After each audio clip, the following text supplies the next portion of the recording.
Selamat datang di MyITS Learning. Kali ini di mata kuliah riset pemasaran kita akan membahas materi terkait pengukuran dan penskalaan.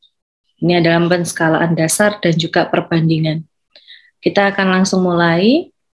Jadi pada dasarnya, Mas dan Mbak semua, diharapkan Anda bisa memahami dari jenis tipe data, kemudian Anda sudah belajar terkait dengan apa sih statistik parametrik ataupun non-parametrik.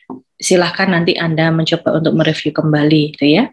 Tapi di sini Ibu akan menjelaskan apa sih yang disebut pengukuran measurement dan penskalaan data. Kalau kita membahas pengukuran atau measurement adalah proses persiapan dari seorang peneliti dalam membuat suatu instrumen penelitian. Biasanya berbentuk variabel dan ada indikator dalam pengukurannya. Misalkan, kepuasan konsumen Matahari Department Store. Ini diukur dengan 3 indikator. Pertama adalah pelayanannya yang ramah, kemudian diskon yang menarik, dan yang ketiga adalah produk yang lengkap. Nah, variabel apabila memiliki hanya satu indikator disebut unconstract atau non-laten. Sedangkan variabel dengan banyak indikator disebut construct atau laten, gitu ya. Jadi ketika di contoh ini adalah kepuasan konsumen Matahari dengan pengukuran 3 indikator, maka kita akan bisa menyebutnya sebagai variabel construct atau variabel laten. Kemudian ketika kita melihat penskalaan data dengan melibatkan pembuatan range nilai di mana objek yang diukur berada itu ya, saya beri contohnya misal seperti ini. Ada sebuah riset yang meminta setiap responden memilih nilai dari angka 1 sampai dengan 100, di mana 1 itu diartikan sangat tidak setuju dan 100 adalah sangat setuju. Ini merupakan kasus dalam riset kepuasan konsumen ya, di Matahari Department Store. Nah, kepuasan konsumen kan bisa diukur melalui 3 indikator ya. Pertama, kita memberikan rating tinggi pada Matahari Department Store, misalnya melalui Google Map gitu ya, atau misalnya aplikasi yang lain. Kemudian kita juga bisa membagikan WOM positif pada keluarga, ataupun yang ketiga adalah mood konsumen yang bahagia setelah melakukan belanja di Matahari Department Store. Nah, sedangkan penskalaan pada penelitian ini adalah penetapan poin 1 hingga 100 untuk setiap responden, di mana itu adalah disebut data ordinal. Nah, kalau kita membahas the theory of measurement, gitu ya, apabila kita mempunyai konsep pengukuran, di mana skala digabungkan akan memunculkan konsep skala pengukuran, yang akhirnya kita bisa membedakan jenis data. Kalau Anda lihat di sini ya, di gambar 8.1, ini adalah sebuah ilustrasi dari pelari Olimpiade. Kalau kita membahas data nominal itu biasanya data yang diperoleh dengan cara kategorisasi atau klasifikasi. Contohnya misalnya di sini adalah nomor punggung dari seorang pelari, atau misalkan Anda bisa melihat jenis pekerjaan, misalnya pegawai negeri Anda beri tanda 1, pegawai swasta Anda beri tanda 2, ataupun misalnya pegawai wira swasta diberi angka 3, misalnya seperti itu. Nah, ciri-ciri data nominal itu biasanya posisi datanya setara. Misalnya yang tadi ya, pegawai negeri itu tidak lebih tinggi ataupun tidak lebih rendah ya dari pegawai swasta. Nah, ini juga tidak bisa dilakukan pada operasi matematika, misalnya dikalikan, ditambahkan, kurang, atau dibagi gitu ya. Kan tidak mungkin misalnya yang tadi kan wira swasta diberi angka 3, maka wira swasta dikurangi pegawai swasta yang 2 tadi sama dengan pegawai negeri, kan urutannya tadi kan pegawai negeri 1, pegawai swasta 2, pegawai wira swasta itu 3. Artinya kan kita tidak mungkin 3 dikurangi 2 sama dengan 1, atau wira swasta dikurangi pegawai swasta sama dengan pegawai negeri. Itu tidak bisa seperti itu. Nah, kalau misalnya data ordinal gitu ya, data ordinal itu adalah data yang diperoleh dengan cara kategorisasi atau klasifikasi, tetapi di antara data tersebut ada hubungan. Misalnya kalau Anda lihat di sini kan perankingan dari pemenang gitu ya, ada peringkat 1, peringkat 2, peringkat 3, misalnya gitu ya. Bisa juga yang tadi kepuasan pelanggan, misalnya sangat puas itu saya beri tanda 1 gitu ya, dalam skala Likert. Puas itu tandanya 2, cukup puas itu tandanya 3, tidak puas itu 4, sangat tidak puas itu 5. Nah, bisa diberikan demikian gitu ya. Kemudian ketika kita membahas data ordinal, mereka juga punya ciri ya. Yang pertama, posisi datanya tidak setara.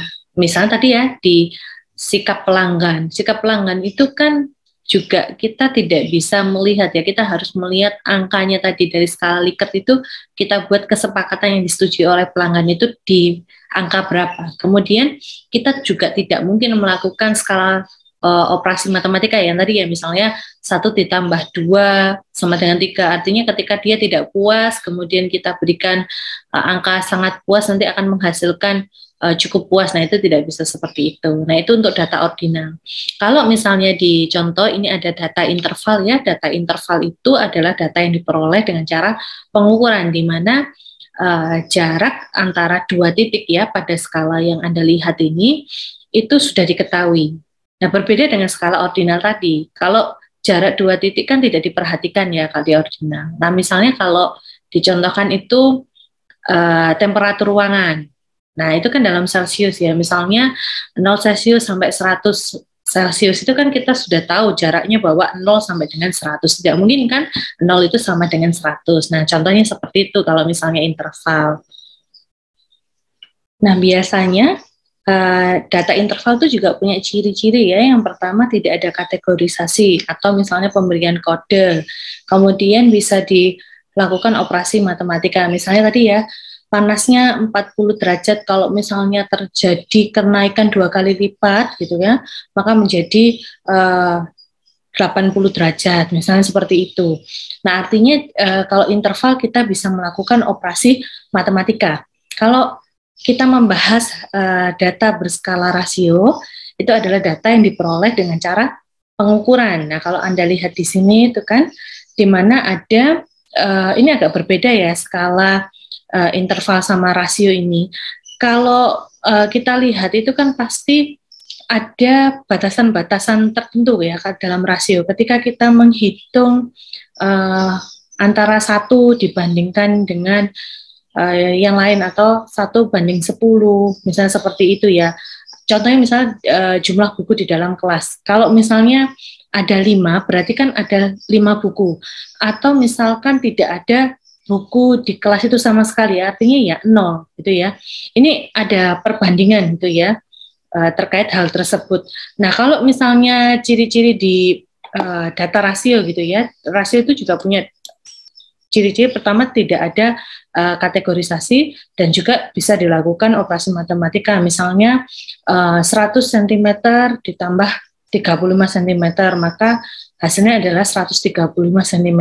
Kemudian 5 mangga ditambah 2 mangga itu juga bisa jadi sama dengan 7 mangga, itu bisa dilakukan. Nah, catatannya adalah Anda harus memahami ya bahwa ketika kita melakukan pengolahan data kuantitatif itu umumnya sebagian besar itu menggunakan data rasio. Nah, seperti itu ya. Kemudian ini kita lihat karakteristiknya, tadi juga udah Ibu jelaskan ya terkait dengan karakteristik skala pengukuran data. Ini misalnya nominal tadi ya, mendefinisikan dan mengklasifikasikan objek tanpa tingkatan, itu karakteristik dasarnya. Itu harus Anda ingat gitu ya. Contohnya nama, usia, gender. Kalau misalnya kita lihat di pemasaran itu nomor merek, biasanya merek itu kan kita tandai ya. Oh, untuk kalau kita punya toko, untuk merek produk Rinso itu 1, produk dari Soklin itu 2, misalnya seperti itu. Atau misalnya ketika kita mempunyai toko yang relatif banyak, kita berikan nama jenis tokonya, kita klasifikasikan. Nah, statistik yang diizinkan untuk nominal, kalau misalnya kita pakai deskriptif, itu ada persentase dan modus. Kalau inferensial, kita pakai chi kuadrat gitu ya, dan tes binomial. Kalau misalnya skalanya ordinal, maka angka itu karakteristik dasarnya ya, menunjukkan posisi tingkatan pada objeknya dan memiliki nilai bulat dan tidak memiliki nilai nol mutlak. Contoh umumnya gitu ya, peringkat kualitas produk, peringkat tim di turnamen yang seperti tadi ya.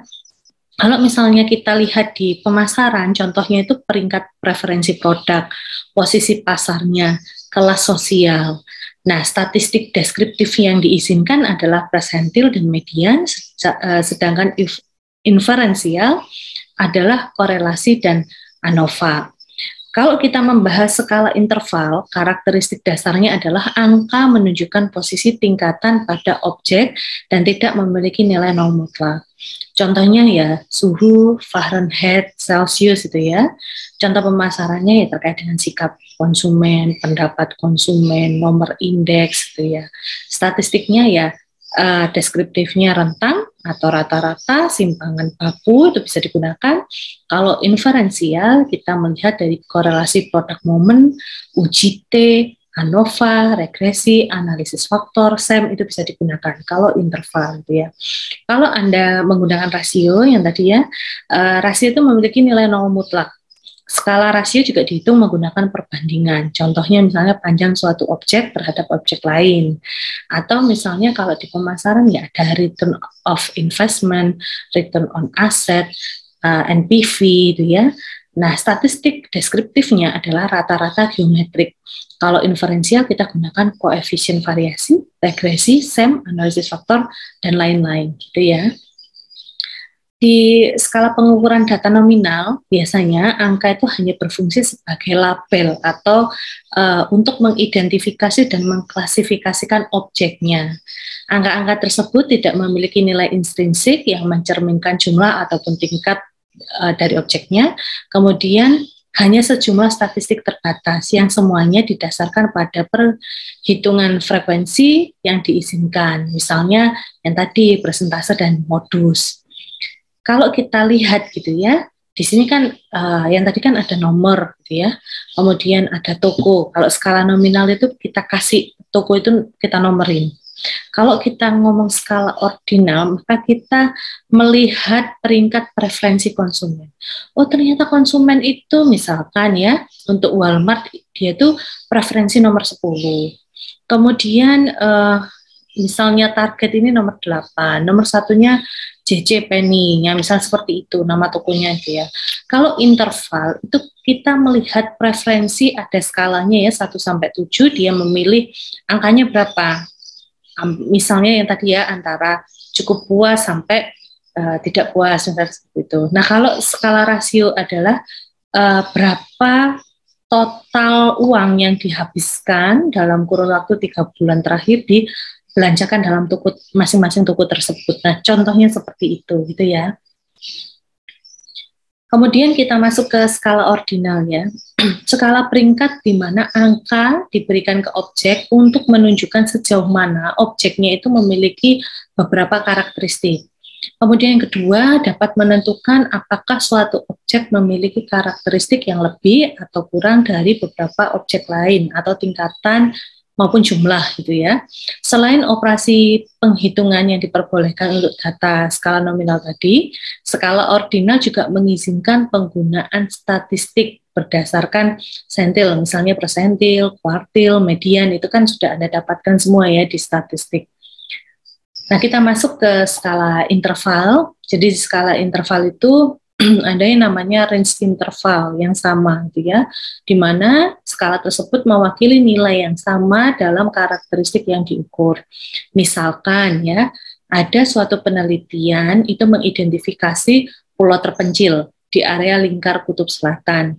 Peneliti itu membuat interval pengukuran suhu dinginnya, misalnya di antara min 3 derajat Celcius sampai min 20 derajat Celcius. Nah, skala interval itu kan tidak punya nilai nol mutlak. Artinya, skala ini dapat melewati nilai 0 seperti -1, -2, -3, dan seterusnya, gitu ya, kalau skala interval. Nah, teknik statistik itu bisa digunakan, mencakup semua, diterapkan pada data nominal dan ordinal, dan di samping rata-rata aritmatika, standar deviasi, dan statistik lain yang biasa digunakan dalam riset pemasaran. Kalau kita membahas skala rasio, tentunya semua sifat skalanya nominal, ordinal, interval, punya titik nol mutlak, dan teknik statistik dapat diterapkan pada data rasio. Ingat ya yang tadi ya, bahwa pengolahan data kuantitatif sebagian besar menggunakan data rasio. Ini adalah klasifikasi teknik penskalaan. Jadi ada dua teknik, namanya komparatif dan juga non-komparatif. Di komparatif ini dibagi lagi menjadi 4, ada pair comparison, rank order, constant sum, key sort, and other procedure gitu ya. Kemudian non-komparatif ini dibagi 2, ada continuous rating scale, ada items rating scale. Nah, kalau yang item ini dibagi jadi Likert, semantik diferensial, stapel gitu ya. Coba kita akan bahas satu-satu gitu ya. Kalau skala komparatif, tadi kan tekniknya dibagi 2 ya. Skala komparatif melibatkan perbandingan langsung objek yang distimulus. Nah, skalanya biasanya ordinal. Kalau non-komparatif, setiap objek itu diskalakan secara independen dari yang lain dalam set stimulus. Jadi datanya biasa diasumsikan berskala interval ataupun rasio. Itu ya. Kemudian ketika kita membahas yang tadi ya ada 4 ya di komparatif. Komparatif kan ada 4. Kita bahas pertama adalah pair comparison. Jadi seorang responden itu biasa disajikan dengan 2 objek dan diminta untuk memilih satu menurut beberapa kriteria. Kemudian datanya tadi kan sifatnya ordinal. Pair comparison adalah teknik penskalaan komparatif yang paling banyak digunakan. Di bawah asumsi transitivitas, itu juga bisa mengubah data perbandingan tadi secara berpasangan menjadi urutan dari peringkat kalau pair comparison. Contoh yang tadi ya, ketika kita membahas pair comparison, Anda mendapatkan preferensi sampo gitu ya. Anda menggunakan pair comparison, Anda di sini bisa melihat gitu ya. Ketika Anda membandingkan antara merek satu dengan merek yang lain, itu seperti apa? Berapa banyak sih yang memilih merek, misalnya yang ini ya, nomor pertama Jermak, itu berapa? Kemudian Head and Shoulder itu ternyata 1 gitu ya. Ini kita lihat dari preferensi sampo yang digunakan. Kemudian kita membahas rank order. Kalau rank order, responden itu disajikan dengan beberapa objek secara bersamaan dan diminta untuk mengurutkan atau mengurutkannya dalam beberapa kriteria. Ada juga kemungkinan bahwa responden itu tidak menyukai peringkat 1, gitu ya. Selanjutnya juga penskalaan urutan peringkat menghasilkan datanya ordinal. Nah, contohnya ini ya. Kalau misalnya Anda melihat, Anda coba baca itu ya, soalnya, ini nanti slide-nya juga ada di classroom Anda, jadi Anda bisa kembali melihat gitu ya. Ini adalah bagaimana kita menggunakan penskalaan urutan peringkat. Ini ada beberapa merek pasta gigi, dan kita memberikan ranking berdasarkan ordernya. Kalau kita membahas constant sum, gitu ya, artinya responden itu memberikan nilai pada kriteria produk tertentu, misalnya 100 poin ke atribut produk. Jadi misalnya atributnya tidak penting, maka responden itu bisa saja memberikan nilai poinnya 0. Apabila produknya itu dinyatakan 2 kali lebih penting dari beberapa atribut lain, maka konsumen juga bisa memberikan 2 kali lipat. Misalnya antara produk 1 dengan produk yang kedua, ternyata produk kedua itu paling penting, maka si responden bisa saja memberikan penilaian produk 2 itu 2 kali lipat dari nilai produk 1, gitu ya, di mana jumlah semua poin adalah 100, itu untuk constant sum. Nah, misalnya seperti ini ya, kita melihat rata-rata respon dari 3 segmen.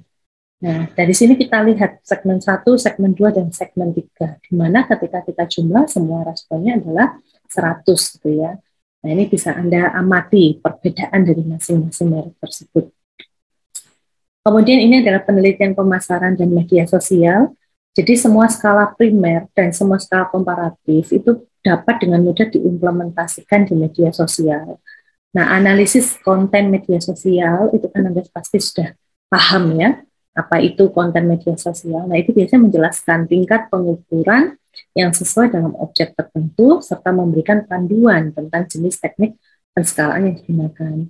Nah, langkah-langkah khusus yang bisa dikembangkan untuk mengevaluasi situs media sosial itu berdasarkan informasi gitu ya, yang tersedia secara umum. Contohnya ada tautan yang masuk, ada peringkat blognya, jumlah dari temannya atau pengikutnya, jumlah komentarnya, kutipan media, itu bisa kita beli di dalam media sosial. Nah, bagaimana etika dalam riset pemasaran? Nah, peneliti itu secara sadar menggunakan skala yang tidak tepat, gitu ya. Maka ketika tidak menggunakan skala yang bagus atau jenis tipe data yang baik, maka bisa menimbulkan pertanyaan etikal riset. Misalnya, apakah penelitiannya itu kredibel, ataukah sudah sesuai dengan kaidah statistik? Nah, ini seringkali dipertanyakan dalam etika riset pemasaran. Nah, merupakan satu kewajiban bagi peneliti untuk memperoleh data yang paling sesuai dengan pertanyaan penelitian. Oke, ini ada tugas untuk Anda, jadi silakan nanti akan saya tampilkan juga di dalam classroom Anda. Baik, terima kasih. Semoga ilmunya dapat bermanfaat untuk kita semua.